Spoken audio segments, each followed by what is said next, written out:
जरूरी सूचना है आप सभी स्टूडेंट्स के लिए।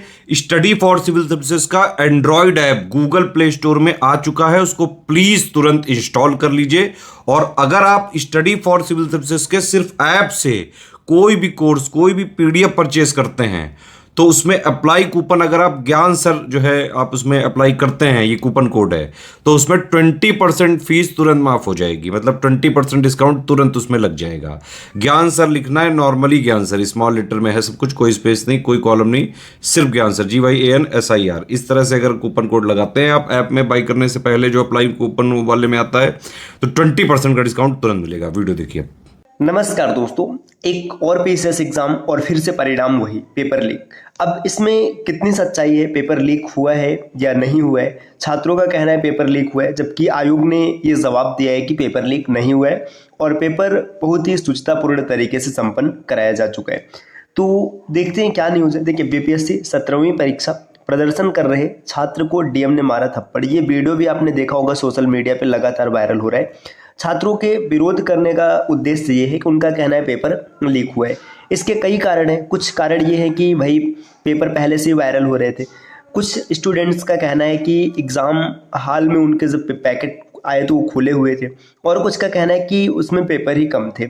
बाकी एक वीडियो भी है जिसे अंत में दिखाएंगे, तो आप स्पष्ट कर सकते हैं कि पेपर लीक हुआ है या फिर नहीं हुआ है। लेकिन यहाँ पे स्पष्ट लिखा है पैकेट में कम थे पेपर। अभ्यर्थियों का हंगामा, आयोग ने कहा कि लीक नहीं है।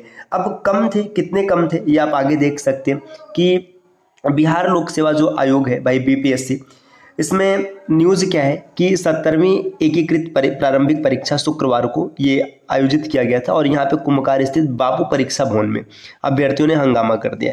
हंगामे का कारण ये था कि प्रश्न पत्र के पैकेटों में संख्या में पेपर का कम होना। अब पेपर का कम होना मतलब पेपर गए कहाँ?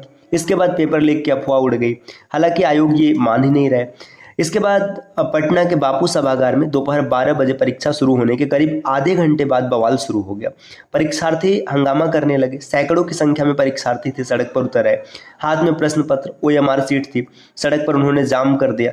और इसी में क्या होता है कि भाई ये डीएम साहब, ये आप देख सकते हैं, ये एक अभ्यर्थी को ये थप्पड़ जड़ देते हैं और कहते हैं कि ऐसा कुछ नहीं हुआ है। तो भाई ये थप्पड़ जड़ना किसी भी तरीके से उचित नहीं है, ये अनुचित है। अब देखिए हंगामे का मूल कारण क्या है, ये देखिए यहाँ पे स्पष्ट रूप से दिया गया कि पटना के बापू परीक्षा परिसर में 12,000 अभ्यर्थी के लिए व्यवस्था थी। हर कमरे में 273 अभ्यर्थियों का सीटिंग अरेंजमेंट था। जिला प्रशासन आयोग को इसकी जानकारी दे चुका था। शुक्रवार को जब पेपर का बंडल खुला तो उसमें 273 नहीं बल्कि 192 प्रश्न पत्र ही थे। 273 अभ्यर्थी थे तो 273 पेपर भी होने चाहिए, लेकिन 192 ही थे। अब इसके बाद जो मतलब वहाँ पे निरीक्षक थे वो भागा भागी करने लगे, और देरी होने पर अभ्यर्थियों ने हंगामा शुरू कर दिया। अब भाई 12:30 बजे परीक्षा थी, लेकिन 12:30 बजे तक प्रश्न पत्र ही नहीं दिया गया। संख्या कम होने के कारण कई को प्रश्न पत्र ही नहीं मिला। अब देखिए नंबर कम था भाई, पेपर था ही नहीं तो पेपर मिलेगा कहाँ से? अब ये तो एकदम स्पष्ट रूप से दिख रहा है कि जब पेपर की संख्या कम थी तो पेपर गया कहाँ है? अब बीपीएससी ने इस पर क्या तर्क दिया है कि जो पेपर लीक के आरोप है, बीपीएससी के अध्यक्ष जो परमार रवि मनु भाई ने खारिज कर दिया। बीपीएससी के जो अध्यक्ष स्पष्ट रूप से बोल चुके हैं कि कोई भी लीक नहीं हुआ है। कहा कि पेपर लीक की बात पूरी तरह से गलत है। बिहार में 912 सेंटरों पर परीक्षा हो गई है। 911 में से कोई शिकायत नहीं मिली है। सभी जगहों पर पेपर शांतिपूर्वक हुआ है, लेकिन पटना के बापू परीक्षा परिसर में हंगामा हुआ है, जहां अभ्यर्थियों ने पेपर लीक का आरोप लगाते हुए प्रदर्शन किया है। परीक्षा सेंटर पर इंटरनेट और मोबाइल बंद है। बगैर मोबाइल और इंटरनेट के पेपर कैसे वायरल हो सकता है? तो ये अध्यक्ष का कहना है। और भी आगे आप एक न्यूज़ ये देख सकते हैं। देखिए दोस्तों, अगले स्लाइड पर प्रश्न पत्र देर से मिलने से हंगामा, आयोग बोला नहीं रद्द होगी परीक्षा। अब भाई पेपर लेट से मिला ही क्यों है? सबसे बड़ा सवाल यही है कि पेपर लेट से मिला ही क्यों है। वही न्यूज़ है, इसको थोड़ा सा यहाँ पर अलग तरीके से प्रदर्शित किया गया है। यहाँ पे यही दिखाया गया कि 273 प्रश्न पत्र थे, होने चाहिए थे, जिसमें से 192 ही थे, बाकी फिर गया कहाँ? इसके बाद ये सब तो अपनी जगह। अब देखिए कुछ ऐसे स्टूडेंट हैं ना जिनको वीआईपी ट्रीटमेंट दिया जा रहा है। वीआईपी ट्रीटमेंट कहने का मतलब है कि उनके लिए स्पेशल फैसिलिटी है। अब स्पेशल फैसिलिटी है क्यों? क्योंकि भाई वो किसी अधिकारी के रिश्तेदार है। देखिए खगड़िया में बीपीएससी परीक्षार्थियों को ब्रेकफास्ट से लेकर मटन चिकन तक दिया गया। कर्मचारी सेवा में लगे रहे। अब ये सर्किट हाउस में 11 छात्रों को वीआईपी व्यवस्था दिया गया। इसका कारण ये है कि ये अफसरों के रिश्तेदार निकल गए। तो अब ये कहना है कि भाई जो अफसर के रिश्तेदार हैं उनके लिए अच्छी व्यवस्था होगी, और जो रिश्तेदार नहीं है तो फिर सामान्य सी व्यवस्था है। आप ट्रेनों में धक्के खाइए, इसके बाद अपना खुद का खर्च दीजिए, हर चीज़ करिए, लेकिन अगर आपका कोई रिश्तेदार अफसर है तो फिर आपको हर फैसिलिटी मिलेगी। ये भी सरासर गलत है। अब आगे आप एक वीडियो देखिए, ये एक लड़की का वीडियो है जो लगातार वायरल हो रहा है।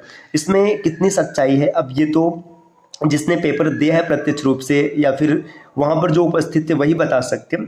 तो आप पहले इसे देखिए, फिर आप बाद में जो चीज़ निकल के आएगी वो अपनी जगह होगी।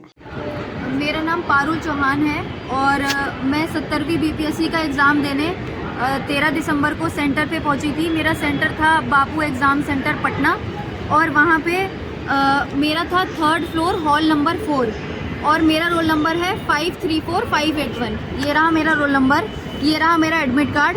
देखो, आप लोग सोचोगे कि ये एडमिट कार्ड लेके कैसे आ गई। दोनों एडमिट कार्ड, ये 2 एडमिट कार्ड निकलवाए थे आयोग ने, दोनों के दोनों प्लेन। ना यहाँ पे किसी भी इन्विजिलेटर का साइन है, ना कोई क्वेश्चन बुकलेट है, ना OMR शीट नंबर है, क्योंकि हमारे जो रूम में 3rd फ्लोर का 4th हॉल है, वहाँ पे क्वेश्चन पेपर और OMR शीट डिस्ट्रीब्यूट ही नहीं करी गई है। तो दोस्तों यही है एग्ज़ाम की हालत। पेपर लीक होता है, सरकार मानती नहीं है, फिर मास प्रोटेस्ट किया जाता है, और लीक हर जगह पे होता है। ऐसा नहीं है कि सिर्फ बीपीएससी का एग्ज़ाम है, कोई भी एग्ज़ाम हो, चाहे यूपीपीसीएस का एग्ज़ाम हो, आरओ का एग्ज़ाम हो, किसी भी स्टेट का हो, एमटीएस से लेकर, एमटीएस कहने का मतलब है कि जो ग्रुप डी के पोस्ट हैं यहाँ से लेकर के ऑफिसर रैंक तक के एग्ज़ाम लगातार लीक होते हैं।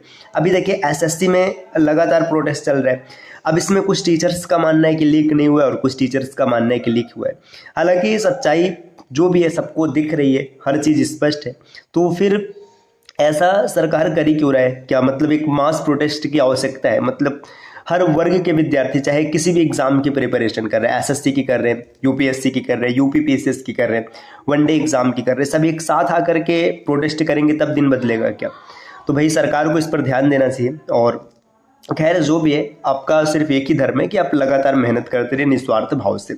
अब मेहनत करने के लिए आप स्टडी फॉर सिविल सर्विसेज के पेड कोर्सेज को परचेस कर सकते हैं। दोस्तों, अगर आप यूपीपीसीएस 2024 का एग्जाम देने जा रहे हैं तो अभी भी बचे हुए समय में आप टेस्ट लगा करके अपने प्रदर्शन को थोड़ा सुधार सकते हैं, जिसके लिए आपको टेस्ट सीरीज को परचेस करना है। इसमें कुल 29 टेस्ट मिलेंगे आपको। इसकी वैलिडिटी होगी 9 मंथ्स की। तो 9 मंथ्स की वैलिडिटी से आपको ये प्रॉफिट है कि अगर पीसीएस 2025 का एग्जाम टाइम्स होता है तो ये टेस्ट पीसीएस 2025 में भी आपकी अच्छी खासी हेल्प कर सकता है। आप अगर प्ले स्टोर से स्टडी फॉर सिविल सर्विसेज का एप्लीकेशन इंस्टॉल कर वहाँ से एप्लीकेशन खरीदते हैं और कोर्स परचेस करते समय कूपन कोड अप्लाई करते हैं ज्ञान सर, तो आपको 20% का डिस्काउंट मिलेगा, जिससे ये कोर्स आपको मात्र 1439 रुपये में पड़ जाएगा। और किसी भी प्रकार की अतिरिक्त जानकारी के लिए आप नीचे स्क्रीन पे दिख रहे किसी भी नंबर पे कॉल या व्हाट्सएप करके जानकारी प्राप्त कर सकते हैं। मिलते हैं साथियों नेक्स्ट वीडियो में, तब तक के लिए नमस्कार।